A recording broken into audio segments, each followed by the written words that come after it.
Hello, my name's Marion Rose and welcome to another video in my Aware Parenting series. And today I'm talking about parenting without punishments and rewards, and I'm going to be talking a little bit about loving limits as part of that. So, parenting without punishments and rewards. When you first hear me say that, I'm one of you thinking, oh, is that going to be permissive parenting? I'm really not going to be talking about permissive parenting. But I am going to be talking about a way that you can really influence your children and help them grow up to be happy human beings who actually like to help other people, who like to make a difference, who are connected with themselves, and who are compassionate. Because that's usually what we kind of want. We want our children to be happy and have happy lives, but also be compassionate and caring and loving towards other people and to make a difference in the world. And Aware Parenting, which is a form of parenting created by Aletha Salter, whose website is awareparenting.com. What I'm talking about is based upon her work.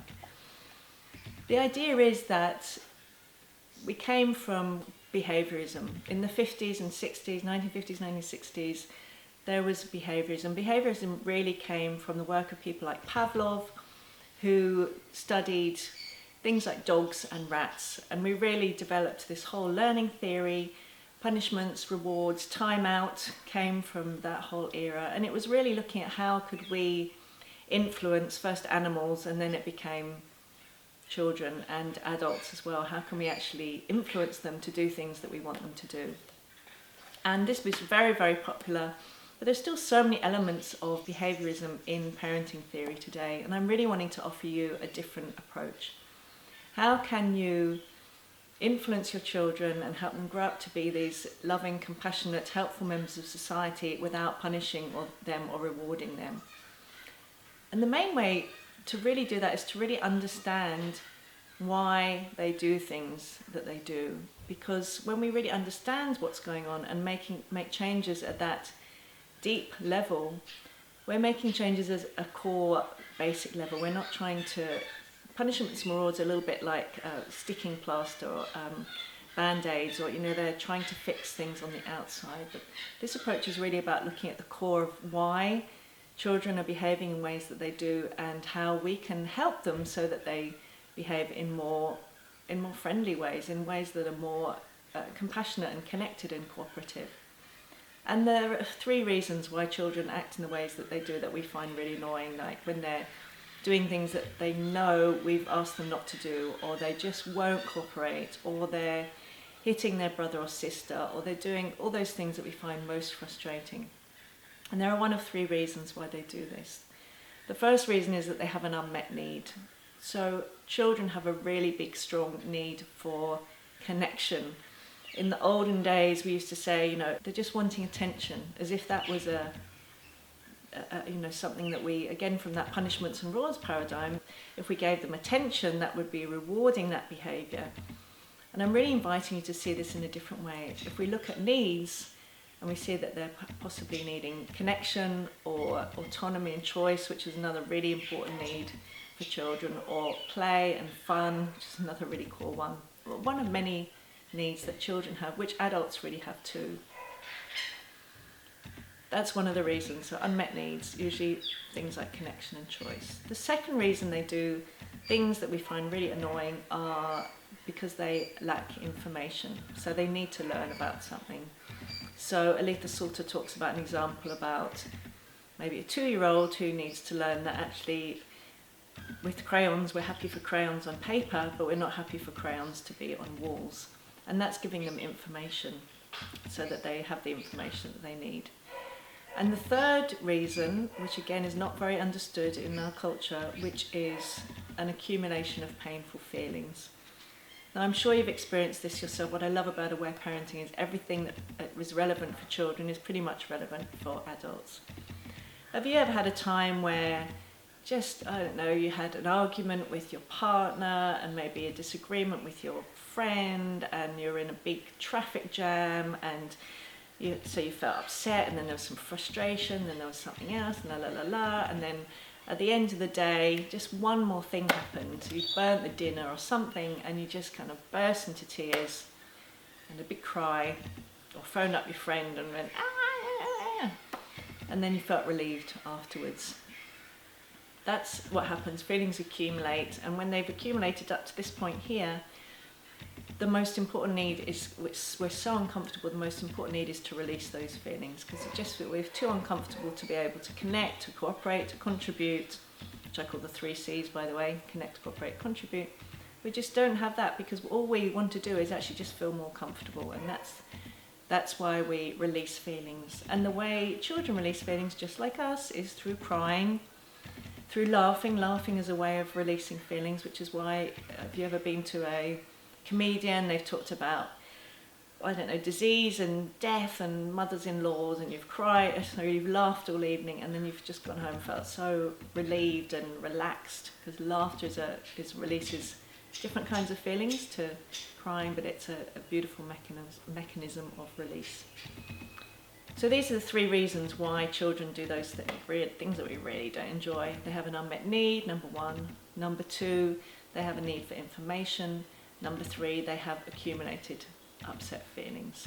And the funny thing is, again, we're just the same. That's usually the same for us as parents.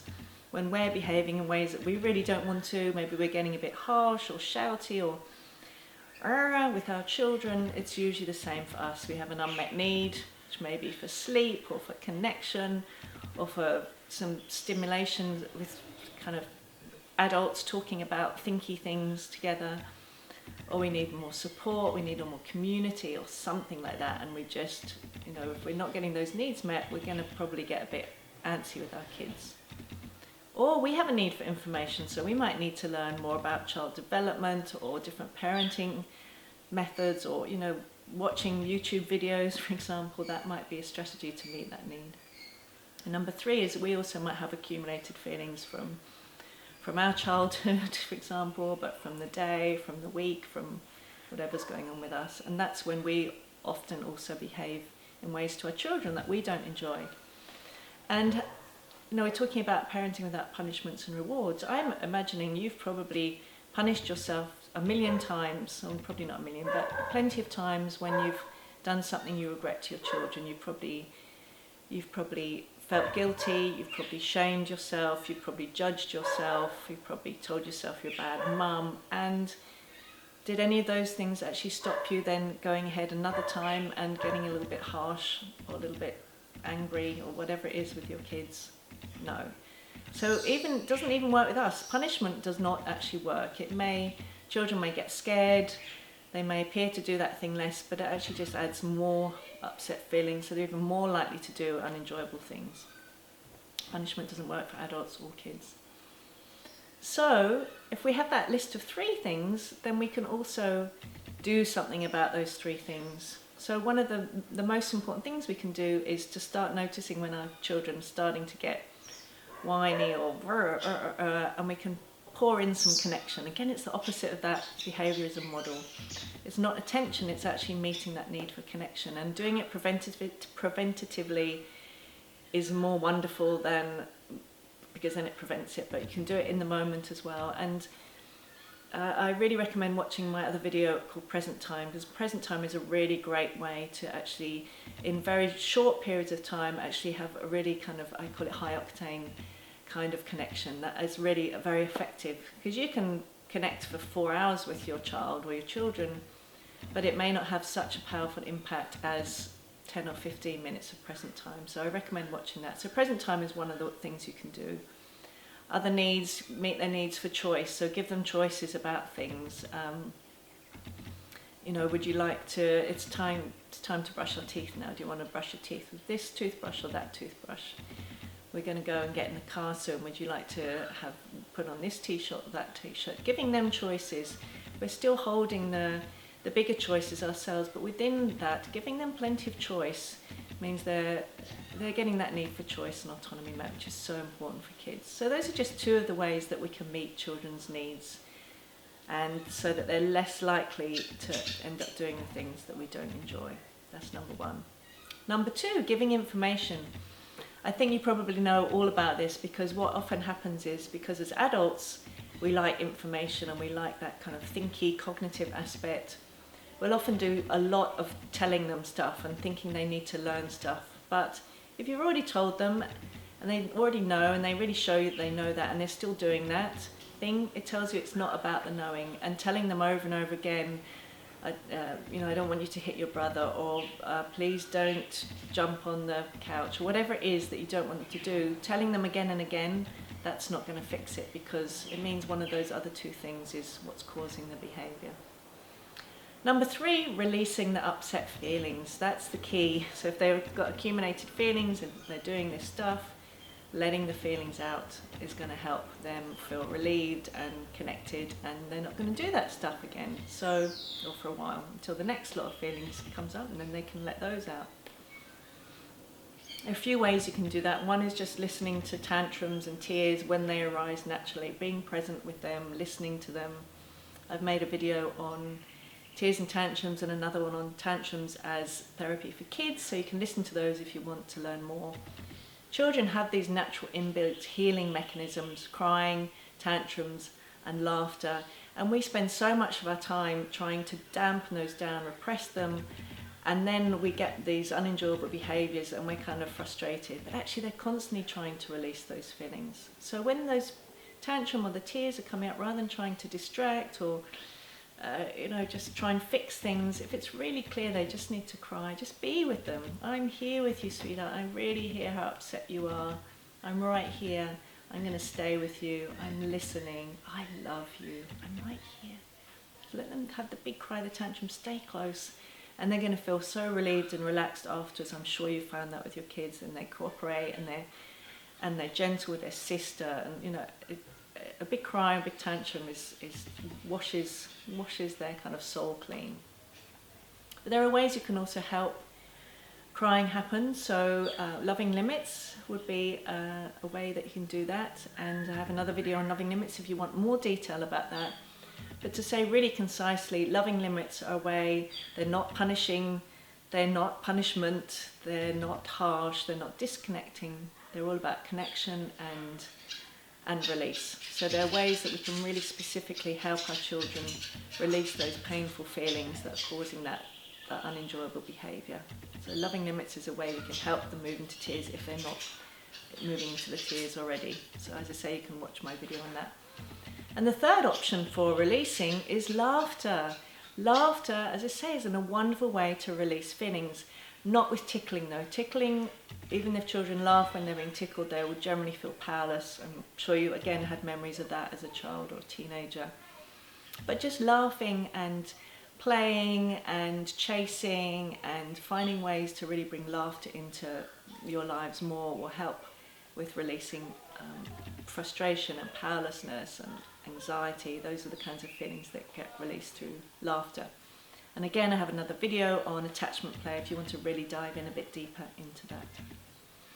So there's a little summary of what we can do, how we can parent without punishments and rewards, but have children who are actually calm and cooperative and connected and really enjoyable to be around without ever needing to punish them, without ever needing to reward them. And I'd love to share a little story here before I go. I remember when my kids were about 3 and 7, I've shared this story before, they might have been 2 and 6, something like that, and we'd go to restaurants and they would sit there and they'd be so relaxed, and they'd sit there, for however long we had a meal, 2 hours or 3 hours or something, and they'd be very relaxed in their bodies, they'd sit still, they were just a delight to be with. And often at the end, the restaurateur would come and say, "Oh, they're such good children," good, and in inverted commas.